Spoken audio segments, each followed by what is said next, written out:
Hi. Hey, what's going on, people? It's us again, Jason Leon and Regina. With a big G. Capital G. R-E capital G-I-N-A. With a capital G because she gangsta. We don't have to tell them that every time. Okay. I know. Yes, but just in case this is your first Just in episode. case this is your first Even time though this is tuning the in. third one, okay? Or fourth or fifth, I don't know. Okay, well, at this whatever point, it is. every day with you is like is like a... Every day with Gina. Oh, Lord, sorry. here we go. It's sweeter than the day before. Every day with you. Aww. It makes me love you more and more. Swoon. Now, can I get that new car? Okay. All right. No new cars for you, baby girl. No new I cars doubt for that. you. Coming But you soon. know, I got something for you. Anyway, Right. so we're going to keep it PG up in this piece. Oh, please. So, first of all, someone asked, was Regina Korean? And no, we were in Korea, but she is not Korean. No. Her stepmother is from Thailand, but she is not Thai. Okay? I just want to make sure we got that. Check.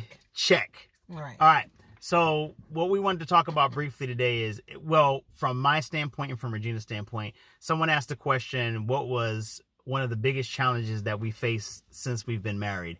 Mm-hmm. And I would say, hands down, the biggest challenge that we faced was my second oldest daughter having cancer.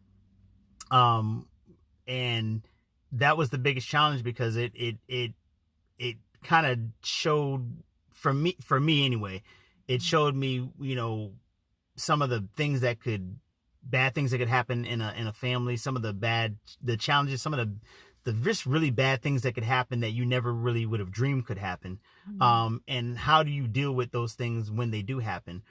So it's something that it turned me into, I would say it made me more of a man, because I really had to learn how to, care for my family and not just be on autopilot and not rely on my wife, because she was dealing with her own struggles, dealing with our daughter having cancer too. So that was really hard for us. And it almost broke us. I'm not going to lie. It almost broke us as a family, because we had another challenge happening simultaneously.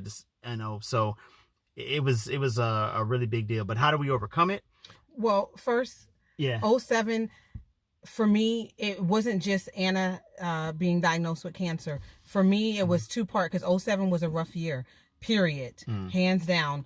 I lost a child. So at the same time, everything was happening. I had one child that was being buried at Quantico, one child in the PICU at one hospital, which was Walter Reed, one child in the NICU at one hospital, which was Bethesda. So all those emotions, and I still had children at home.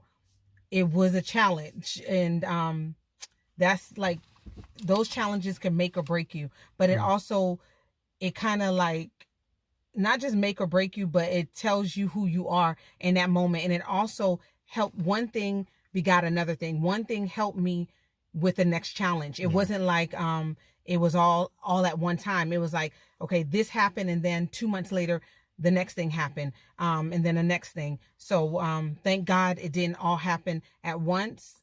And one thing built me for the next thing, if I could put it that way. And then Jason's he was getting ready to say something. Oh no, I was gonna say that the thing that, I don't know if any of you subscribe to this, but it doesn't matter because we do. But if you didn't know, now you know. Prayer, our faith in Jesus Christ got us through that situation, because there was no way that we would have been able to face that challenge any other way. The prayers of all the other Christians that we knew that were getting us through and praying with us, praying for us, making sure we had what we needed, because we were in crisis mode, and that went on for a good, year?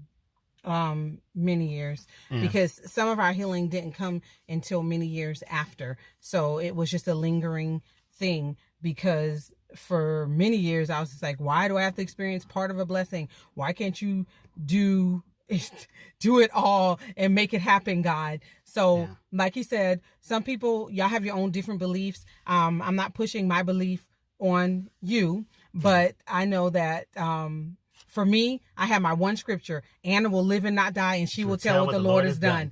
And I had that one scripture that was my question and my answer, my statement for everything. And Anna is living, and she didn't die, and she's telling what the Lord has done. She's an RN.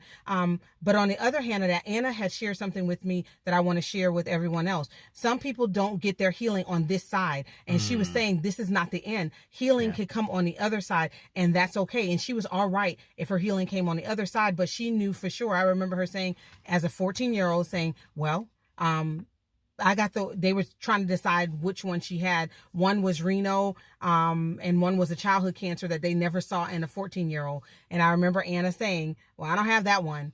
But she said, I have the happy one. Yes. So we overcame the challenges by prayer. We had a prayer going around that someone wrote for us. And we put it all around the world, and people were praying in Korea, from any state you can think of. People were praying this one prayer, because sometimes people don't know how to pray. So it's like, here, let me show you. This is what she has. I need you to keep this up in prayer. Yeah. And that's what we did. We had our scripture and our prayer. And, another thing was family. So Amen. My sister quit her job and helped me with the kids and drove up with me back and forth to the hospital. And believe it or not, for me, also songs. Yeah. Songs help me as well. Oh, songs, yeah. Alicia, remember I had that song, but I also had Alicia Keys. Oh, Nobody. I could not get in the truck. That was the soundtrack of our lives during that time. We had all the time. Alicia Keys, and I cannot remember the name of the woman that sings that song, that I Shall Live and Not Die. I shall live. And I can't remember. But maybe somebody could look that up. But I Shall Live and Not Die, and Alicia Keys, and what else? That was the most like. I think you listened to a lot of with Lauryn Hill too. Yeah, I love Lauryn Hill. Yeah.